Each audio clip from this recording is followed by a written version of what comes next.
गायत्री महामंत्र एक बार मेरे साथ दोहराओ। ओम भूर्भुवः स्वः तत्सवितुर्वरेण्यं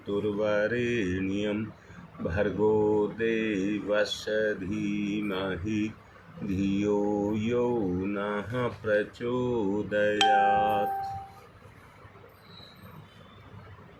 अपने आप को चेतना का केंद्र महसूस करने के लिए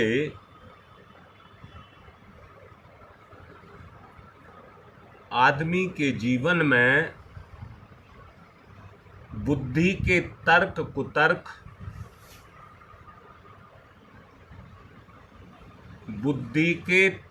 कुतर्क,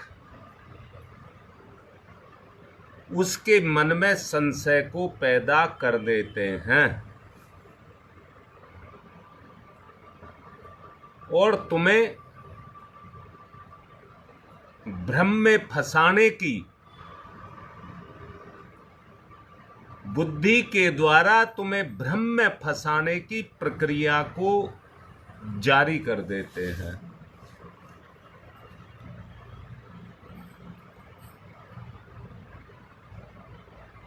कोई साधन हानिकारक ना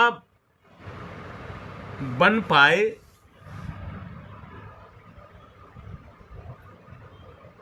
इसलिए भावना का इस्तेमाल करना पड़ता है।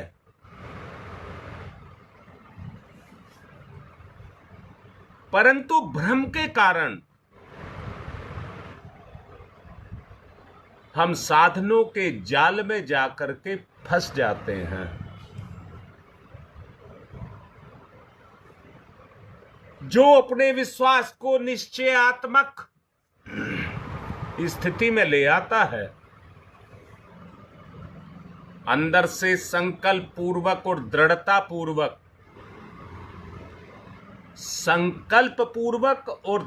पूर्वक अपने पर विश्वास करता है, अपनी साधना पर विश्वास करता है, वही जिंदगी का ठीक रास्ता अपना पाता है। जिंदगी का ठीक रास्ता वही अपना पाता है।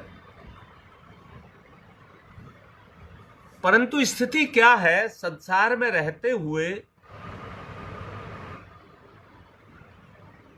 हम ज्ञान की कीमत तो समझते हैं,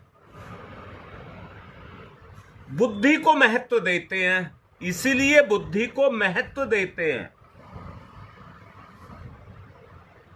उसके पीछे कारण है, जितने भी सांसारिक सुख हैं वो हमको बुद्धि दिलाती है। इसलिए बुद्धि के दायरे को हम तोड़ नहीं पाते। भ्रम, संशय और विश्वास की कमी, इनसे ग्रसित हो जाते हैं।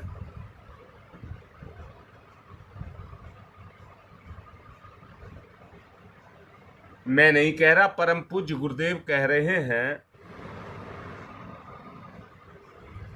कि भावना का रास्ता मेरा देखा हुआ है। ये गुरुदेव ने कहा है कि भावना का रास्ता मेरा देखा हुआ है।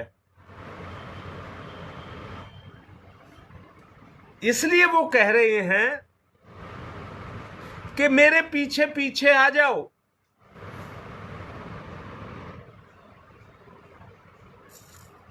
दूसरी बात भी कह रहे हैं, इस क्षेत्र में धकेलने से कोई चलेगा नहीं। अध्यात्म के क्षेत्र में धकेलने से कोई चलेगा नहीं। अगर आदमी चलेगा तो वो केवल एक ही बात के कारण चलेगा, वो है प्रेम। इस रास्ते की जो दौलत है वो है प्रेम।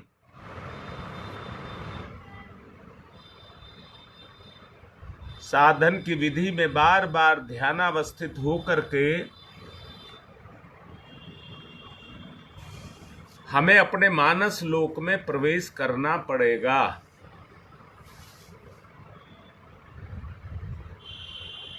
जब हम अपने मानस लोक में प्रवेश करेंगे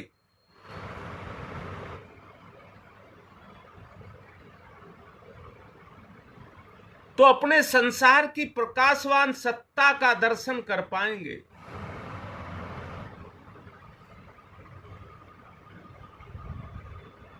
ये संसार उस समय आपको अपने चारों तरफ घूमता दिखाई देगा। ये सारा संसार आपके अंदर से उत्पत्ति और आपके अंदर ही विलय करता दिखाई देगा।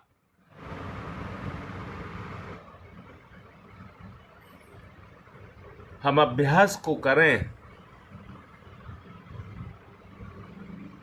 हृदय पट पर गहरा अंकित कर लो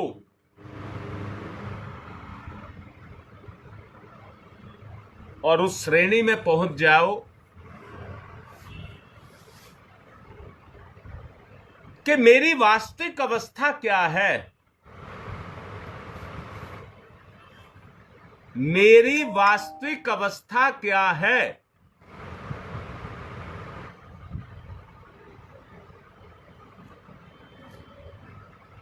जब आप अपनी वास्तविक अवस्था में पहुंच जाएंगे, चित्त में चेतना का प्रवेश, चित्त में चेतना का प्रवेश, शक्ति और प्रतिभा का जागरण, शक्ति और प्रतिभा का जागरण आपका हृदय बन जाएगा।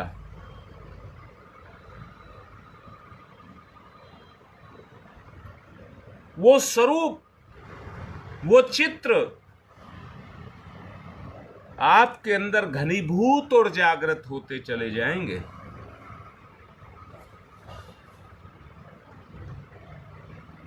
पीछे भी बताया गया, संसार में विज्ञान बताता है सभी ग्रह, उपग्रह, नक्षत्र, ब्रह्मांड जितना भी है वो सब गति कर रहा है, गति कर रहा है।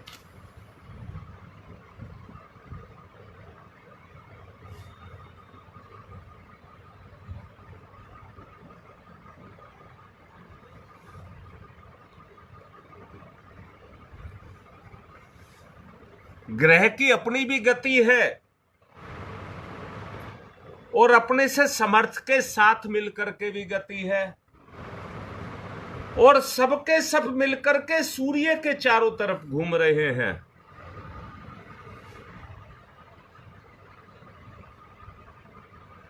बेटा, चित्त आप सबके पास है।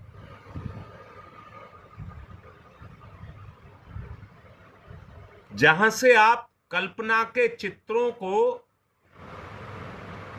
अपने मानस पटल पर अंकित करते हो, किसी भी कर्म को करने से पहले उसके चित्रों का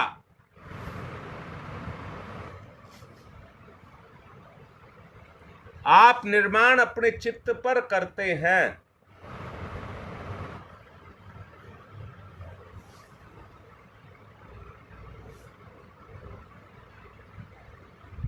वो कैसे? सुन रीता, तुम जो भी सोचते हो मुझे आज वहां जाना है, जाना बाद में है, उसके चित्र आपके अंदर अंकित हो जाते हैं। जो भी काम आप करते हो वो सारे के सारे काम आपके मानस लोक में होते हुए दिखाई देते हैं।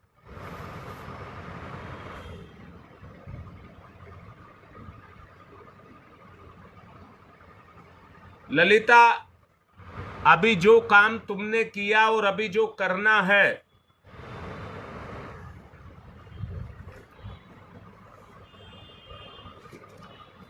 उसके एहसास, फीलिंग आपको अंदर से है या नहीं है, जो अभी कर चुके या करना है।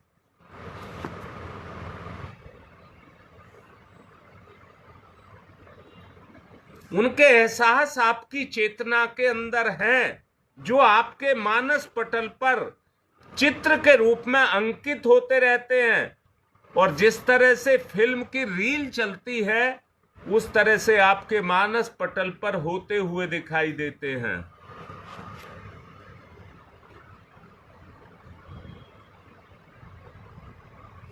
यही मैं कह रहा हूं बेटा। अब बात समझ आई?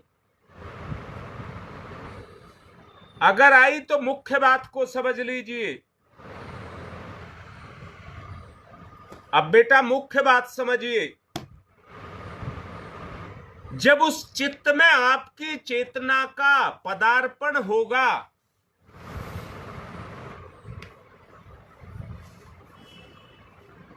सोचो बेटा, अभी हमारा हृदय नहीं जगा, भाव से जगेगा। अब कल्पना करो, हमारे चित्त में हमारी चेतना का प्रवेश,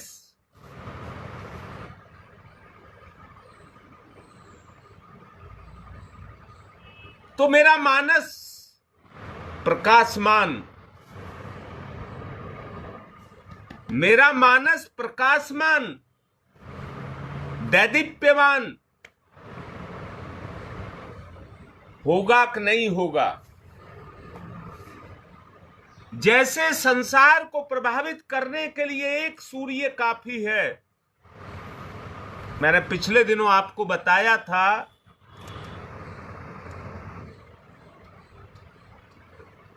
सूरज का प्रभाव, प्रकाश जितना यहां पर है, दिल्ली में है,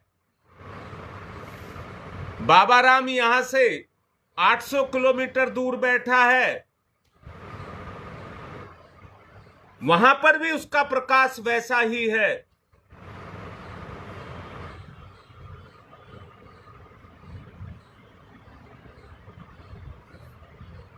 वहां पर भी उसका प्रकाश वैसा ही है। और ये ज्योत्सना कुमारी जो है, ये यहां से लगभग 1,500 किलोमीटर है, 1200-1500 किलोमीटर के बीच में है। इसको भी वैसा ही सूर्य वहां पर दिख रहा होगा, और इतनी ही गर्मी वहां पर भी होगी, और जितना प्रकाश की वो है सामर्थ्य यहां है, उतनी वहां भी होगी। ये एक सूर्य का कमाल है। अब मैं जो कहना चाह रहा हूं, अगर आपके चिंतन से आपका चित्त प्रभावित होगा,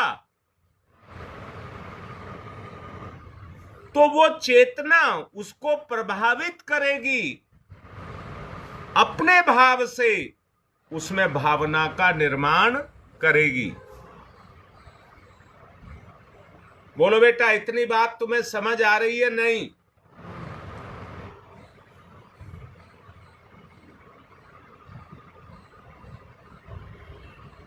लाडले बेटा योगेश, हमारी कमी कमजोरी यही है बेटा। बेटा कह करके कह रहा हूं, हमारे चिंतन को जो प्रभावित करती है वो हमारी बुद्धि करती है। बेटा, सुख जलती हुई आग पर पानी डालता है। सुख की कामना जलती हुई आग पर पानी डालने का काम करती है।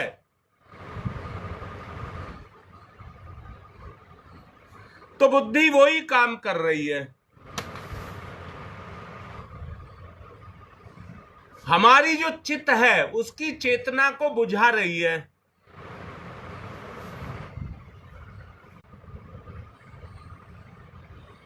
अब एक बात माननी पड़ेगी, इस बात पर सबको आरूढ़ होना पड़ेगा कि हमें अपनी चेतना का जागरण करना है। गायत्री मंत्र को माध्यम बना करके गायत्री सूर्य की शक्ति है, वो मेरा एक मन है। योगेश, मेरी बात को ध्यान से सुनना, मैं एक और विधि आपको बताने जा रहा हूं।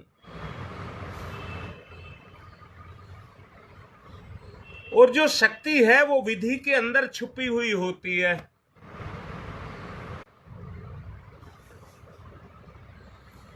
हाँ बेटा, और आसान तरकीब बता रहा हूं। कल मैंने आप लोगों को, मैं आया था तब समझाया था, माता पिता और गुरु के बारे में बताया था।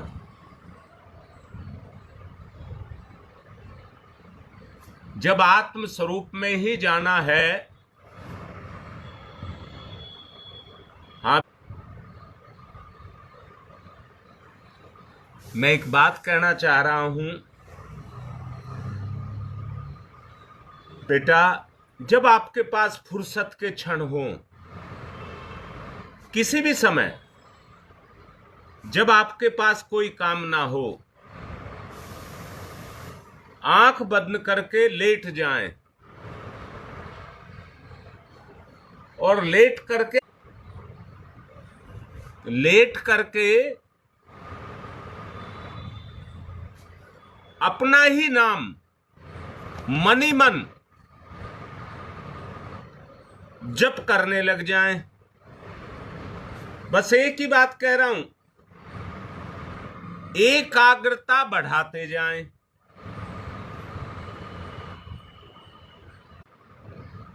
धीरे धीरे मन में गंभीरता आने लगेगी। फुर्सत के क्षणों में कह रहा हूं, और जैसे गंभीरता आने लगे, मन आत्म स्वरूप पर एकाग्र होने लगेगा। मन आत्म स्वरूप पर एकाग्र होने लगेगा। मैंने कहा है, बुद्धि हमारे अंदर संशय पैदा करती है। जब आप अपने आत्म स्वरूप में जाने लग जाएंगे तो आपको आत्म का बोध होगा, आत्मबोध होगा। आपका जुड़ाव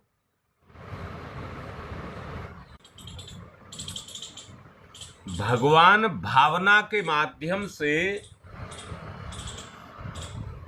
सबके साथ आत्म स्वरूप से जुड़े हैं। भावना को माध्यम यानी कि जोड़ने की जो शक्ति है वो भावना है। हर जीव के अंदर भगवान है।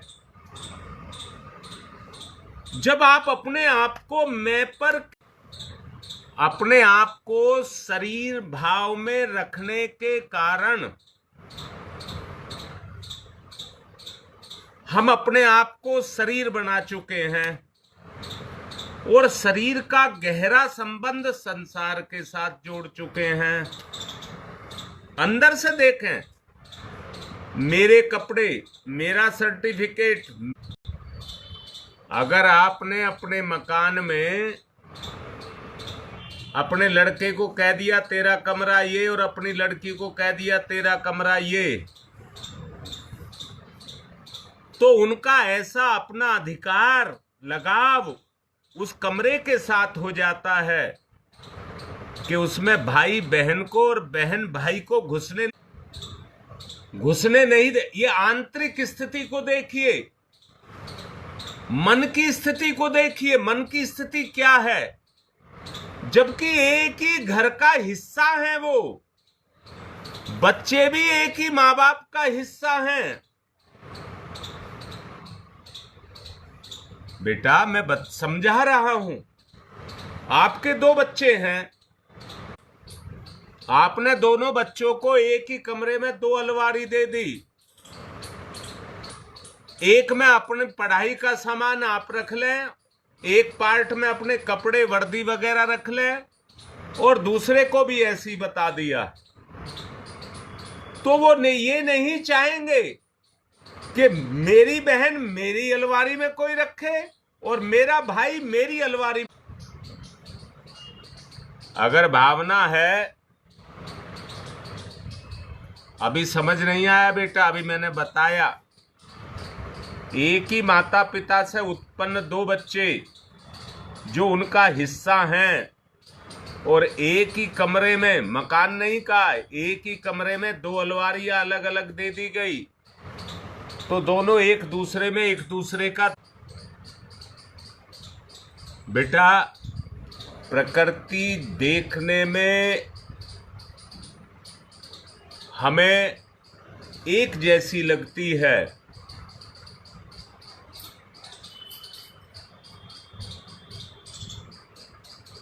परंतु उसमें विषमताएं होती हैं। प्रकृति में विषमताएं होती हैं और उन विषमताओं के कारण मति भिन्नता हो जाती है।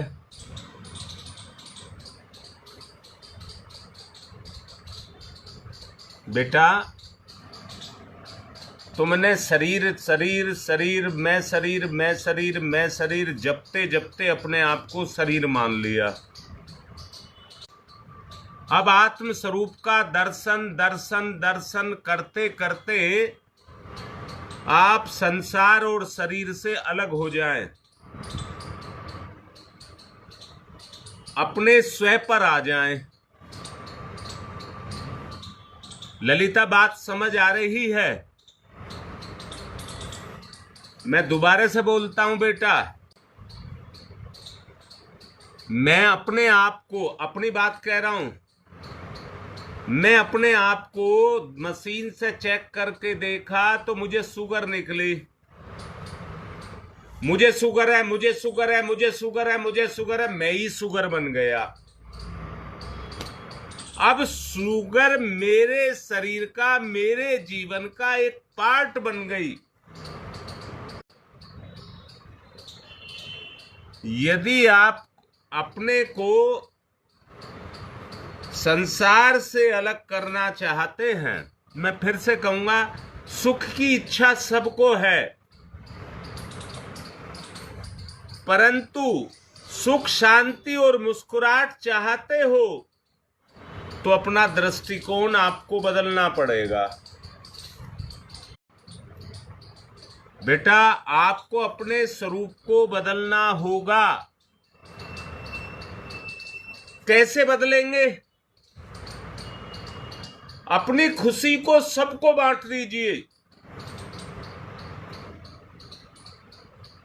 जब आप अपनी खुशी को ही अंदर से बांटने की स्थिति पैदा हो जाएगी, जो मेरे पास खुशी आई, बेटा जब आप बांटने लग जाएंगे खुशी को, अरे सोना मिला, चांदी मिली, कोई और चीज दुनिया की मिली, विषय वासना मिली, भोग विलास मिला, कोई भी मिला, वो सब आपने क्यों लिया? बोलिए, वो आपने क्यों लिया? हाँ, तुम्हारी मां कह रही आपकी खुशी दुनिया की सबसे कीमती चीज थी और आपने अपनी चीज को जो मतलब बहुमूल्य थी उस सब को बांट दिया। वो बांट नहीं दिया, अपनी खुशी को सब में बो दिया और देने के बाद जो अंदर से आप जो संतुष्टि और शांति आपको मिलेगी वो दुनिया में किसी लाट साहब को कभी नहीं मिलेगी। वो आपको अंदर से मिलेगी। आप जानते नहीं कि आज का आदमी एक ही चीज के लिए तरस रहा है, सुख और शांति के लिए। सुख और शांति के लिए आज आदमी तरस रहा है और अपनी जिंदगी के लाश के बोझ को ढो रहा है।